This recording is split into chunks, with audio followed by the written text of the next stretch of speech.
sur LCI. Merci d'être avec nous. Édition spéciale qui continue au 14e jour maintenant de la guerre en Iran. On parlera cette nuit de cette nouvelle cible visée par les États-Unis, l'île de Karg, qui est stratégique dans les exportations de pétrole pour les Iraniens. On y reviendra bien sûr dans ce contexte du détroit d'Ormuz. Mais pour le moment, il est bientôt 16h, c'est l'heure du journal. Il est présenté par Célia Jusfredi. Rebonjour Célia.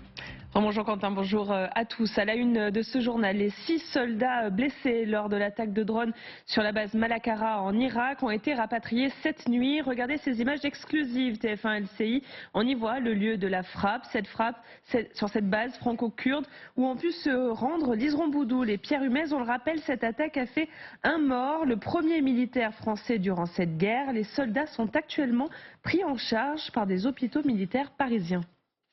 Nous rouvrirons bientôt Ormuz. Ce sont les mots de Donald Trump aujourd'hui qui appelle à une coalition internationale pour sécuriser le détroit d'Ormuz. Le président des États-Unis exhorte la France et d'autres pays d'envoyer des navires de guerre. On retrouve notre envoyé spécial aux États-Unis, Marion Russell. Marion, peut-on vraiment prendre au sérieux cette demande ? Eh bien, en tout cas, les mots de Donald Trump ont été très clairs dans ce post sur son réseau social. Il espère que des pays comme la France, le Royaume-Uni, mais aussi la Chine, le Japon, la Corée du Sud enverront des bateaux de guerre pour appuyer les Américains sur le déblocage de ce détroit d'Ormuz. C'est un appel qui met un petit peu ces pays devant le fait accompli. Il n'y a pas eu de commentaire de la part de ces pays, mais une volonté de la part de Donald Trump de créer une coalition internationale pour traiter ce sujet du blocage potentiel du détroit d'Ormuz. Et dans ce post, Donald Trump l'affirme, les capacités militaires de l'Iran ont été décimées, il atténue le danger, il cherche à rassurer. Pour lui, c'est un sujet central, le détroit d'Ormuz, depuis plusieurs jours maintenant. Il l'avait évoqué auparavant hier à une question d'un journaliste, la possibilité d'escorter des pétroliers par des navires américains prendrait sans doute corps bientôt. Merci Marion et merci à Éric Josset qui vous accompagne. Donald Trump toujours, le président des États-Unis continue les frappes en Iran. Cette nuit, les États-Unis ont frappé l'île de Karg, une île qui abrite des sites militaires mais aussi des infrastructures pétrolières iraniennes. 15 explosions ont été entendues mais aucune installation pétrolière n'a été détruite. Regardez, ce sont des images qui nous viennent des Émirats arabes unis. Une immense panache de fumée s'élève depuis une installation pétrolière. Le feu se serait déclaré après la chute de débris lors de l'interception d'un drone. En Europe, une explosion a endommagé une école juive à Amsterdam. La maire de la ville l'a qualifiée d'attaque délibérée contre la communauté juive. Des images de vidéosurveillance montrent un homme en train de déposer un engin explosif. Aucun blessé n'a été signalé. Voilà pour l'essentiel de l'actualité à 16h. Tout de suite, la suite de notre édition spéciale avec Quentin Béréché. Merci beaucoup Célia. Et on va parler maintenant de cette frappe américaine cette nuit qui a visé l'île de Karg. Beaucoup de gens ont appris l'existence de cette île ce matin lorsqu'ils se sont réveillés parce qu'évidemment tout le monde ne connaît pas bien forcément cette région. L'île de Karg, regardez, elle est située dans le golfe Persique. C'est un site stratégique pour les exportations pétrolières iraniennes. C'est le président américain Donald Trump qui a annoncé cette frappe. Image à l'appui, vous le voyez, sur son réseau social Trust pour se rendre compte de ce qui a été visé. On va d'abord, pour bien comprendre ce qui s'est passé, retrouver Siavosh Ghazi, notre correspondant à Téhéran sur place, qui nous parle de l'importance de ce site stratégique pour les Iraniens. Écoutons notre correspondant RFI France 24 sur place. Ça fait bien évidemment mal puisque c'est le principal terminal pétrolier de l'Iran. L'Iran n'exporte pas énormément de pétrole puisqu'il représente à peu près 1 400 000 ou 1 500 000 barils de pétrole par jour. Donc 80 à 90% de ce pétrole est exporté depuis le terminal de Karg. Donc si Karg est touché, si les installations pétrolières sont touchées, donc évidemment l'Iran ne pourra pas exporter son pétrole. Mais il y a aussi un autre terminal pétrolier qui est beaucoup plus loin en mer d'Oman, près de l'océan Indien, le terminal de Jas qui peut être utilisé, qui n'a pas été utilisé jusqu'à maintenant, mais ça sera le même problème parce que si les Américains décident de placer donc dans l'escalade, le Jas pourrait également être frappé ou être occupé par des militaires américains. Et pour comprendre précisément ce qui s'est passé, Pierre-Olivier Dantan, vous nous avez rejoint pour regarder, analyser ces images et ce qui s'est passé. D'abord, ce qu'il faut comprendre, c'est que c'est le président américain qui a annoncé cette frappe et il a annoncé uniquement cibler des cibles militaires. Absolument, Quentin. C'est donc Donald Trump sur son propre réseau social Truth qui a fait cette annonce, je le cite, l'un des raids les plus puissants de l'histoire au Moyen-Orient. Vous le voyez sur ces images rendues publiques par l'administration américaine, ces frappes qui visent ici l'île de Karg, située à une quarantaine de kilomètres au large des côtes iraniennes. Au total, 15 explosions ont été entendues et vous l'avez dit, Quentin, le président américain dit avoir complètement détruit des sites militaires iraniens mais épargné en revanche les installations pétrolières. Un responsable militaire américain affirme que des bombardiers ont visé des sites de stockage de missiles ainsi que des sites abritant des mines iraniennes, ces mêmes mines, rappelez-vous, que l'Iran pourrait vouloir utiliser pour perturber la circulation dans le détroit d'Ormuz. Sur place, les agences de presse iraniennes confirment ces frappes, notamment sur les systèmes de défense antiaérienne de l'île. Regardez, l'ennemi a tenté d'endommager les défenses de l'armée, la base navale Joshan, la tour de contrôle de l'aéroport et le hangar à hélicoptères de la Continental Shelf Oil Company. Alors pour le moment, les sites pétroliers de l'île n'ont pas été touchés par les Américains, mais Donald Trump menace de s'en prendre à ces sites si le détroit d'Ormuz reste toujours bloqué. Et c'est une menace prise très au sérieux sur cette île, puisqu'en fait, c'est une manne financière extrêmement importante pour l'économie iranienne. Oui, Quentin, en fait, il faut se rendre compte, cette île, elle fait 24 km². Pourtant, c'est par là que transite plus de 90% du pétrole brut exporté par Téhéran. Aujourd'hui, on estime que 7 millions de barils en sortent chaque jour. Et ce qui est intéressant, c'est que la CIA expliquait déjà en 1984, il y a plus de 40 ans, que les installations pétrolières de l'île sont les plus vitales du système pétrolier iranien. Elles sont reliées à l'Iran par de gigantesques pipelines. On compte notamment sur l'île une jetée de chargement de pétrole de 10 postes d'amarrage, une quarantaine de réservoirs de stockage de pétrole brut. Pour finir, un enjeu stratégique majeur, Reuters estime à 50 milliards de dollars les recettes annuelles de pétrole iranien, recettes qui permettent ensuite au régime de financer l'appareil d'État ou encore les milices régionales au Liban ou au Yémen. Merci beaucoup Pierre-Olivier d'entendre. Donald Trump parle d'un joyau iranien qui a été touché. Manéline Mirkarn, est-ce qu'on est vraiment dans ce domaine-là? C'est un joyau pour l'Iran? Oui, tout à fait. C'est vraiment le très fonctionnel et symbolique de l'industrie pétrolière iranienne. Et c'est un coup dur en fait pour les Iraniens. En revanche, je ne pense pas que la menace sur les installations pétrolières soit crédible et qu'il fasse cette erreur, parce que ce serait une erreur monumentale que de toucher aux installations pétrolières. Ça permettrait en fait au régime iranien d'avoir un mouvement de rassemblement derrière lui. Les Iraniens sont très nationalistes. L'industrie pétrolière, ça fait partie des infrastructures dont la population va avoir besoin pour vivre le jour où le régime ne sera pas là. Donc porter un coup dur aux Iraniens, sécuriser le détroit d'Ormuz, au régime iranien, sécuriser le détroit d'Ormuz, oui.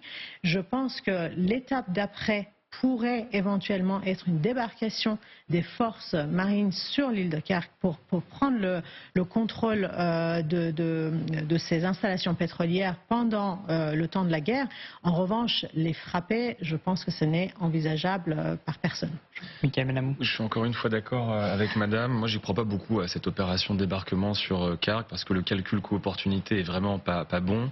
Vous avez à peu près 1000 soldats iraniens sur cette île, ce qui implique quand même à peu près, si on prend les ratios militaires terrestres, qu'il faudrait débarquer 2, 3, 4000 soldats américains pour pouvoir l'emporter. C'est quand même beaucoup de victimes, beaucoup de blessés. Et puis rappelons-le, si vous prenez le contrôle de Karg, vous ne prenez pas le contrôle du pétrole iranien. Ce n'est qu'une zone de transit en fait, le pétrole. 90% quand même. Oui, mais si vous voulez, le pétrole, il est dans des nappes qui sont au large ou qui sont sur le territoire iranien. Vous ne vous emparez pas du pétrole iranien en fait. Mais effectivement, vous pouvez utiliser Karg ensuite dans des négociations postérieures. Mais moi, j'ai l'impression que ça ne vaut pas le coup parce qu'une fois que vous avez pris le contrôle de Karg, vous avez des problèmes logistiques considérables en fait, parce que vous devez faire des prisonniers. Vous devez ensuite ravitailler les soldats qui sont sur place. Vous devez les protéger contre des frappes de drones et balistiques iraniens. Enfin, c'est vraiment une prise de tête vraiment massive. Et donc, du coup, moi, je n'y crois pas. Moi, je crois plutôt à un coup d'éclat, un dernier coup d'éclat américain, plutôt sur le nucléaire fin mars, plutôt qu'un débarquement sur Karg. On a là, parce que pour vous, la frappe sur l'île de Karg, ça peut être stratégique justement dans cette guerre contre l'Iran? Les préparatifs pour pas une opération amphibie, mais la 82e division aéroportée. Vous les larguez, et puis moi je pense que si c'est pour une strangulation de l'économie iranienne, contrairement aux Irakiens qui avaient pilonné en 85 l'île de Karg, ils avaient tout rasé, ils avaient tout détruit. Là, à l'époque, c'était une guerre, ils s'échangeaient des missiles, la guerre des villes.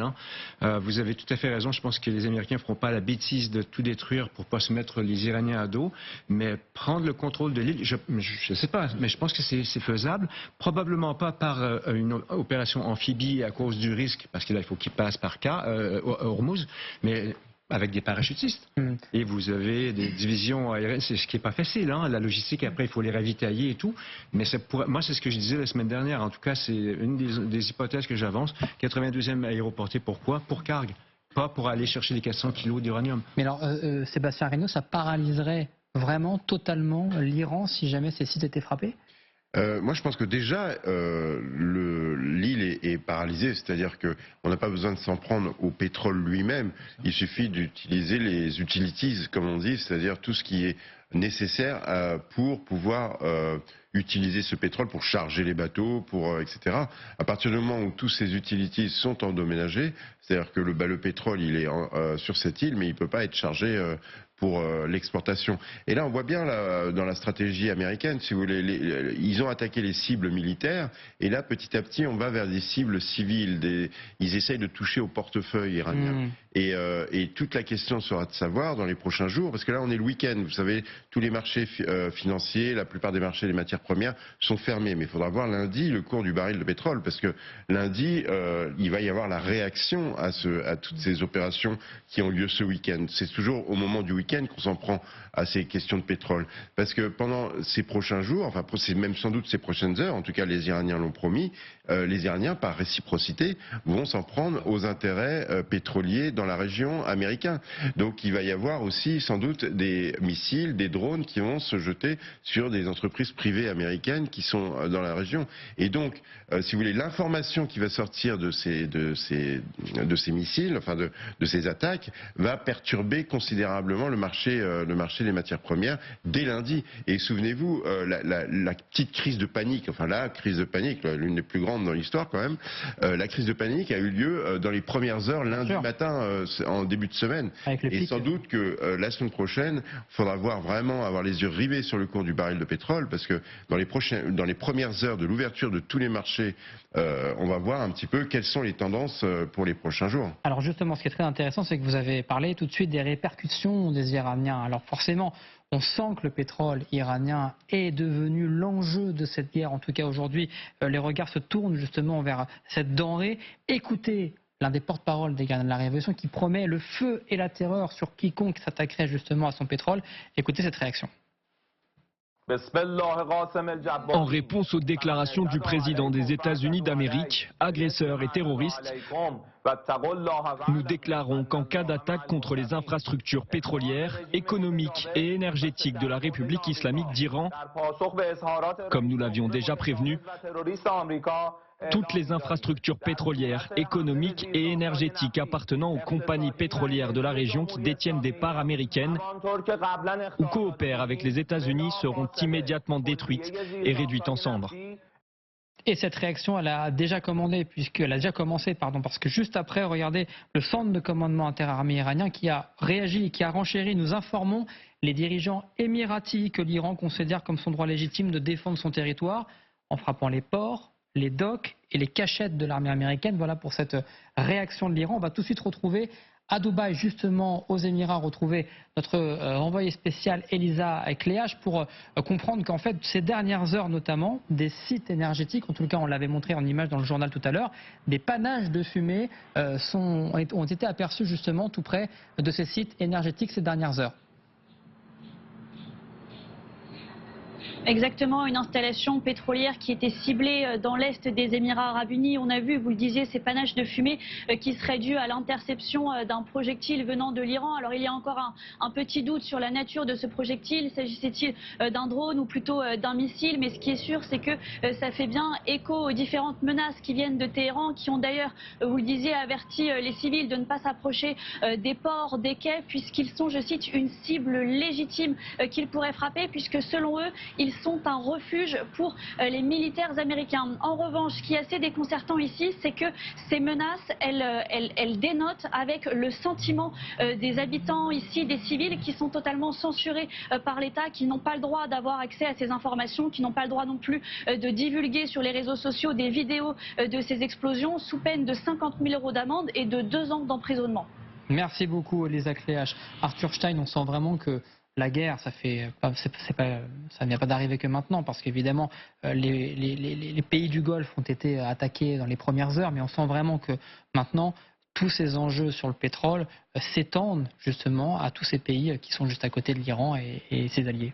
Oui, exactement. Je pense que la virulence de la réaction du régime iranien en dit beaucoup sur l'importance aussi du pétrole pour la survie du régime, à la fois pour la survie du régime en général, mais aussi pour des individus de manière très particulière. Donc ça explique certainement aujourd'hui cette grande virulence. Après, comme vous l'avez dit, les attaques envers les pays du Golfe étaient déjà antérieures.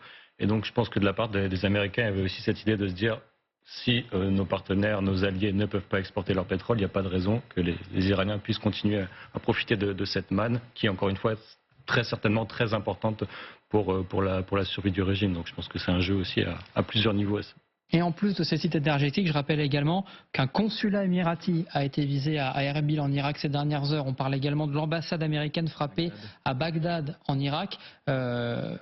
On est vraiment sur une ligne de crête, Ronald Dato, ces dernières heures. On a l'impression que ça peut vraiment s'embraser. C'est inquiétant. Moi, je pense que si les Iraniens se mettent à cibler les grosses raffineries dans les monarchies du Golfe, à ce moment-là, les pays, les Saoudiens, tout ça vont probablement répliquer. Mais pour Karg, j'ai vraiment l'impression que les Américains feront tout pour éviter de bombarder, de pilonner le pétrole en tant que tel, pour éviter que les Iraniens en viennent à cet extrême. Mais c'est quand même inquiétant, ils frappent partout. Je pense qu'ils sont comme un rat coincé, c'est dangereux, ça saute.